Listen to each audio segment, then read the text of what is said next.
সেদিন গেছিলাম একটা পাখি দোকানে। এখানে প্রথমেই দেখতে পেলাম কিছু লাভ বার্ড। গ্রিন কালার 4টে আছে আর একটা ব্লু কালার আছে। আমার কাছে ব্লু কালারটা সবথেকে বেস্ট লেগেছে, কারণ দেখতে খুব গ্লেজ, এই যে ব্লু কালারটা এটা। আর তারপরে একটা র্যাবিট দেখলাম যেটা খুব কিউট। এর আগে বহু র্যাবিট আমি দেখেছি, এত ছোট্ট কিউট র্যাবিট আমি প্রথমেই দেখলাম। আই থিঙ্ক এটা মেল র্যাবিট, চোখটা খুব লাল আর খুব সুন্দর আর কি। আমি হাত বাড়াচ্ছিলাম যাতে র্যাবিটটা আমাকে একটু আঁচড় দেয়, ট্রাই করছিলাম ছোট্ট কিউটের সঙ্গে খেলার, কিন্তু ওর কোনো রেসপন্স দেখতে পাইনি।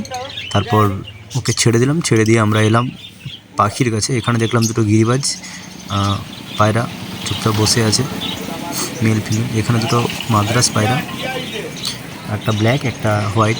আর তারপর আমরা দেখলাম যে 3টে দেশি পায়রা, একটা সিরাজি পায়রা হবে, বাকি এগুলো দেশি পায়রা। একদম ঠান্ডা লেগে অবস্থা নেই, একদম ঠান্ডা লেগে গেছে পায়রাগুলোর উপরও, এই যে দেখলেই বুঝতে পারবে তোমরা। তারপর এই ঘুঘু পাখিগুলো দেখলাম আমরা। আর এখানে ফিঞ্চ আছে, একই খাঁচায় আছে। কিছু মানুষ নেওয়ার জন্য এসছে ওখানে। ফিঞ্চগুলো খুব সুন্দর কিউট। তারপর বাজিস দেখলাম আমরা, বদ্রি পাখি যেগুলোকে বলা হয় আর কি। তো এগুলো খুব সুন্দর ছিল, বেশিরভাগটা গ্রিন কালার ছিল আর কি, ইয়েলো কালার খুব কম আছে, গ্রিন ইয়েলোর মিশ্রণ আর কি। আর নেক্সট যেটা দেখলাম, একই ওর নিচেরই খাঁচায় কিছু বাজিস, গ্রিন বাজিসটাই বেশি আছে একই ওই দোকানে, গ্রিন বাজিসটাই বেশি দেখলাম আর কি আজকে। আর তারপর নিচের খাঁচাতেও দেখলাম একদম ডিপ গ্রিন। আমি একটু জুম করি, জুম করলে দেখতে পাবে এই যে গ্রিনটা মেল বার্ড, খুব সুন্দর লাগছে এটাকে। আর এখানে একটা হোয়াইট টাইপের আছে, এটা আই থিঙ্ক ফিমেল। আর বাকিগুলো ওই 3 পিস হোয়াইট আর গ্রিন আছে আর ইয়েলো আছে।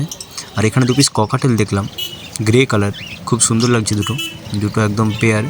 একজন নেবে বলে দাম ঠিক করছে ওইখানে দেখলাম আমি। আর এই যে মাথাটা দেখছি কত সুন্দর লাগছে, খাবার দেওয়া আছে নিচে, জল দেওয়া আছে, এদেরকে খাচ্ছিল। এরপর আমরা এখানে কিছু নেই আর আর আপাতত এই যে খাঁচা সবেই একদম ভরাট। নিচে আরও কিছু খরগোশ থাকে, কিন্তু এই মুহূর্তে কিছু নেই। আপাতত এগুলোই। ভিডিওটা ভালো লাগলে লাইক করো আর সাবস্ক্রাইব করো।